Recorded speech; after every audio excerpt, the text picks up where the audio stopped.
τις υποδεχτούμε.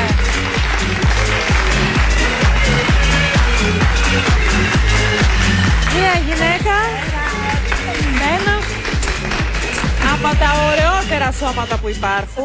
Τα πιο θηλυκά. Και ο Δημήτρης μου.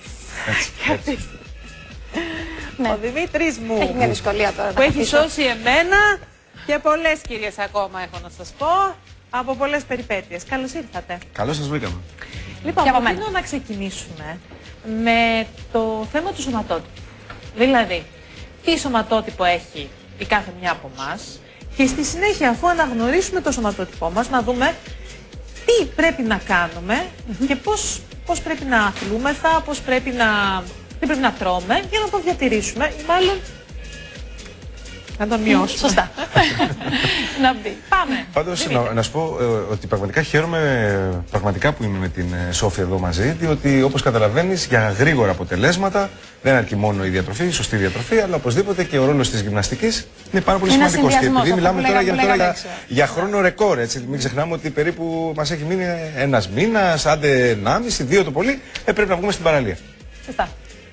Ο συνδυασμός θα κάνει την διαφορά. Ακούμε για τους σωματότυπους. Λοιπόν, ξεκινά, Δημήτρη. να σου πω λοιπόν ότι στην πραγματικότητα, έτσι όπως τουλάχιστον διαμορφώνονται τα νέα δεδομένα, υπάρχουν 4 σωματότυποι. Ναι. Ξεκινάμε από το σωματότυπο από κάτω προς τα πάνω. Εμείς λέω να πούμε για τους δύο βασικούς. Τους δύο βασικούς σωματότυπους. Και οι οποίοι αναφέρονται σε κάθε φύλο. Να πούμε λοιπόν ότι υπάρχει ο σωματότυπος αχλάδι, δηλαδή με την κατανομή του λίπους, του βάρους και του λίπους κυρίως, από τη μέση και κάτω, στην περιφέρεια δηλαδή.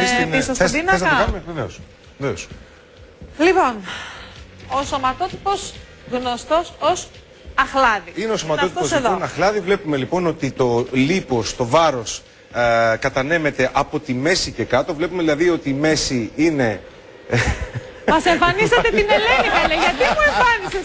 Έδειχνα στον πίνακα και μου εμφάνισες την Ελένη ξαφνικά. Έχετε παράδειγμα ποιος έχει σωματότυπο αχλάδι? Βάζετε και παραδείγματα. Να μας δείξει ο κύριος Γρηγοράκης από εκεί. Ελένη μου, μη δείχνω στο σώμα σου. Τι σωματότυπο έχεις? Μια που δείχνουμε λοιπόν την κυρία Μενεγάκη, απλά να κάνω την εξής επισήμανση εδώ. Ότι βλέπουμε ακριβώς η Ελένη που έχει την προδιάθεση να παίρνει βάρος, που έχει δηλαδή τις λιποαποθήκες της, όταν ενδεχόμενα πάρει επιπλέον κιλά. Δηλαδή τα κιλά προφανώς θα τα πάρει στην περιφέρεια, έτσι, τα γνωστά ψωμάκια τα οποία λέμε και τα οποία χαρακτηρίζουν το αχλάδι. Δηλαδή κάποιος μπορεί, απλά για να το διευκρινίσω αυτό, μπορεί να είναι αχλάδι χωρίς κατά ανάγκη να έχει επιπλέον βάρος. Έτσι. Η κατανομή του βάρους όμως γίνεται από τη μέση και κάτω. Εκεί υπάρχουν δηλαδή οι λιποαποθήκες. Το οποίο αυτό φτιάχνεται εύκολα. Φτιάχνεται σε συνδυασμό με τις δικές μας επιστήμες. Δηλαδή, αφενός δεν χρειάζεται η διατροφή, αλλά πολύ περισσότερο βοηθάει η γυμναστική.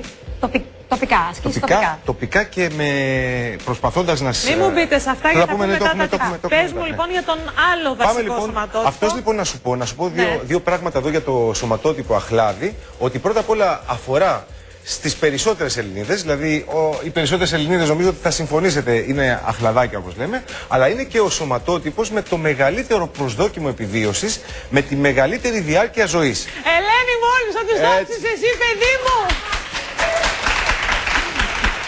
Ελενάκι μου! Δηλαδή είναι πολύ πιο υγιές. Έτσι, ζουν πολύ περισσότερο αυτοί. Ζουν περισσότερο. Είναι πολύ πιο υγιές, δηλαδή να έχει σωματότυπο αχλάδι. Εγώ δεν θα ζήσω για πολύ δηλαδή. Εγώ είμαι μιλαράκι. Κοίτα, φαίνεται σαν να φοράω shorts καλέ. Έτσι νόμιζα και εγώ στην αρχή όταν σε είδα. Καλέ, φαίνεται σαν shorts. Ναι, φοράω τις μπότες και είναι στον χρόνο του δέρματος. Κοιτάω την τηλεόραση και είναι σαν να φοράω shorts κοντόλα. Είναι τρελάθηκε, Στεφάνη. Τι τη συνέβη στη ζωή της και φόρεσε shorts και βγήκε στην τηλεόραση. Λοιπόν, πάμε. Πάμε λοιπόν στον επόμενο σημαντικό σωματότυπο, ο οποίος είναι ο σωματότυπος Μήλο.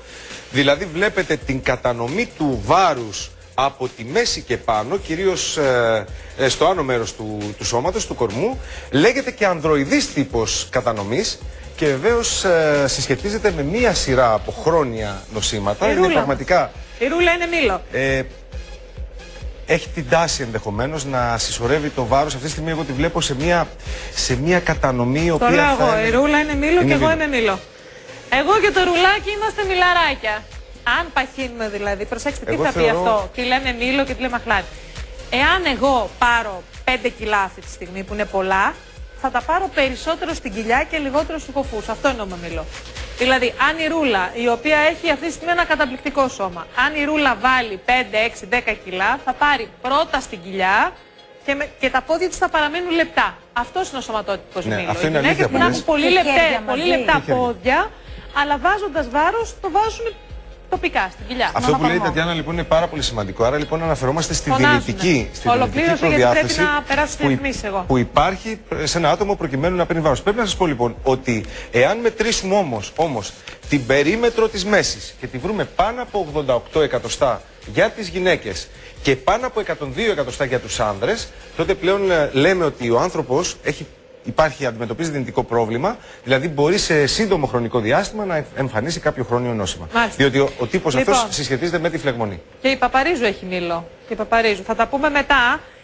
Να πω ότι πρέπει να πάμε σε διαφημίσεις και να σας πω τι ώρα είναι, παιδιά. Τι ώρα έχει πάει. 5 και 10 περίπου. Θέλω να σας πω ότι σε 20 λεπτά, προσέξτε, δίνουμε δώρο αυτό το iPhone 4 που το έχω πει μόνο μία φορά σήμερα, τόσο πρόλαβα. Και όσοι πάρετε, μπαίνετε και στην κλήρωση για τα 10.000 ευρώ. Δηλαδή, τι άλλο θέλετε, πόσο πια αυτά τα δώρα. 90, 11, 51, 51. Αξίζει να το ζεις, πάμε να δούμε. Δημήτρη Γρηγοράκη, αν έχουμε το σωματότυπο αχλάδι, δηλαδή ψωμάκια και στενή μέση, τι πρέπει να κάνουμε? Λοιπόν, πρώτα απ' όλα, καταρχήν πρέπει να πούμε ότι και στις δύο περιπτώσεις η διατροφή παίζει πολύ σημαντικό ρόλο. Ωστόσο, υπάρχουν εξειδικευμένες διατροφικές οδηγίες, τις οποίες μπορούμε να ακολουθήσουμε όταν πραγματικά η κατανομή είναι από τη μέση και κάτω, δηλαδή έχουμε σωματότυπο αχλάδι.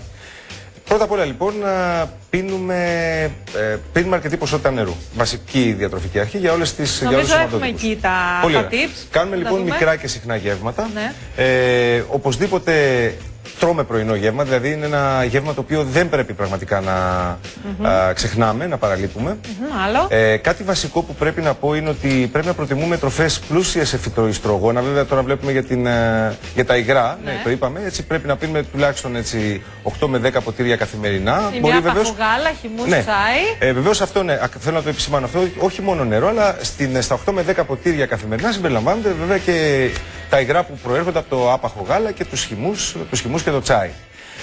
Επίσης, ναι, πρέπει λοιπόν 1 με 2 φορές την εβδομάδα να επιλέγουμε στη διατροφή μας να καταναλώνουμε όσπρια. Τα όσπρια είναι τροφές που περιέχουν φυτοϊστρογόνα, κάποιες η Ναταλία είναι αχλάδι. Η Ναταλία είναι αχλάδι, ναι. Ναι. Κάποιες ουσίες λοιπόν οι οποίες πραγματικά βοηθούν θα μας βοηθήσουν στην περίπτωση αυτού του σωματότυπου. Οπωσδήποτε θα πρέπει να προσέχουμε τα γλυκά, διότι να ξέρετε ότι με κάθε ατασταλία την οποία κάνετε εσείς τα χλαδάκια, δυστυχώς η εναπόθεση του βάρους θα είναι στις αυτή ήταν η Μπεκατόρου που ήταν αχλάδι, που το δείχνει Μπεκατόρου. Λοιπόν, αυτά. Πάμε λοιπόν στο Μήλο. Πάμε σε μένα, στη Ρούλα και ποιες άλλες είναι Μήλα. Οι Παπαρίζου είναι Μήλο. Όταν λέμε Μήλο, μην μπερδεύεστε ή αχλάδι. Εννοούμε ότι αν παχύνουν οι γυναίκες αυτές, δεν λέμε ότι είναι χοντρές σε κάποιο σημείο. Αν, προσέξτε, αν φάνε και παχύνουν, θα τα βάλουν εκεί τα κιλά. Αυτό εννοούμε. Οπωσδήποτε όμως να μην ξεχάσουμε. Γιατί μπορεί να φανεί περίεργο ότι εμείς λέμε ότι έχουν κακά σώματα οι γυναίκες. Προς Θεού. Λοιπόν, πάμε. Εδώ λοιπόν μια πολύ σημαντική διατροφική οδηγία αφορά στο πράσινο τσάι, όπου πραγματικά τα ποτήρια, 3-4 ποτήρια πράσινο τσάι την ημέρα, φαίνεται ότι βοηθούν, διότι έχει αποδειχθεί ότι το πράσινο τσάι, οι κατεχήνες δηλαδή που περιέχει το πράσινο τσάι, βοηθούν στην οξύδωση του λίπους στην περιοχή της κοιλιάς και άνω. Δηλαδή μειώνουν κατά κάποιο τρόπο το σπλαχνικό λίπος. Έτσι λοιπόν. Και η Μανολίδου είναι Μήλο. Η Μανολίδου. Ξέρεις τι, Μήλα είναι όσες από εμάς έχουμε πολύ στενή λεκάνη.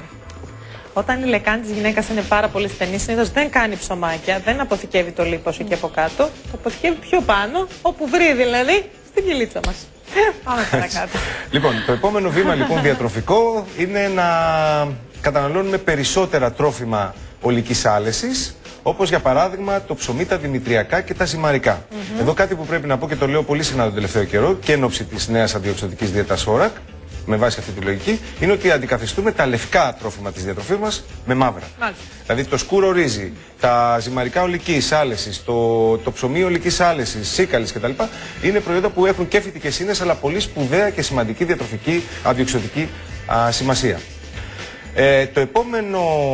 Το επόμενο βήμα βεβαίως είναι να τρώμε τροφές με χαμηλό γλυκαιμικό δείκτη και οπωσδήποτε να καταναλώνουμε 3 μερίδες γαλακτοκομικών χαμηλών λιπαρών Δηλαδή γάλα, γιαούρτι και τυρί. Πρέπει να σας πω ότι το ασβέστιο που περιέχουν τα γαλακτοκομικά προϊόντα φαίνεται ότι πραγματικά συμβάλλει στην οξύδωση του κοιλιακού λίπους. Μας βοηθάει δηλαδή στην προσπάθειά μας να απαλλαγούμε από αυτό και να μειώσουμε τη φλεγμονή. Άρα λοιπόν και άπαχα γαλακτοκομικά προϊόντα στο διαιτολόγιό μας. Και 2 με 3 φορές την εβδομάδα ψάρια βλέπω. 2 με 3 φορές την εβδομάδα ψάρι.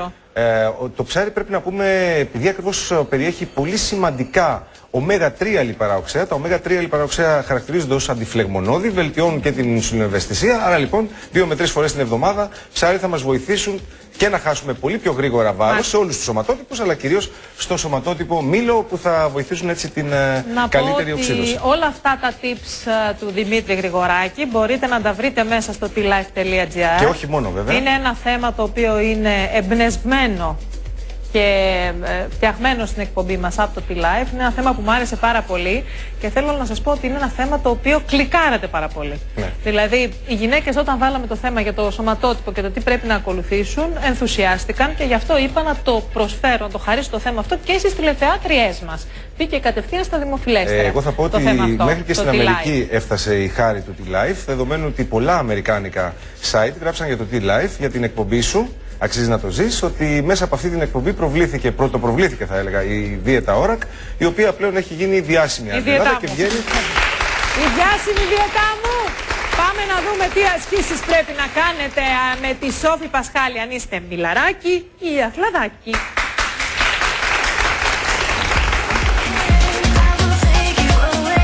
Θα σας δείξω κάποιες ασκήσεις για 2 σωματότυπους, μήλο και αχλάδι.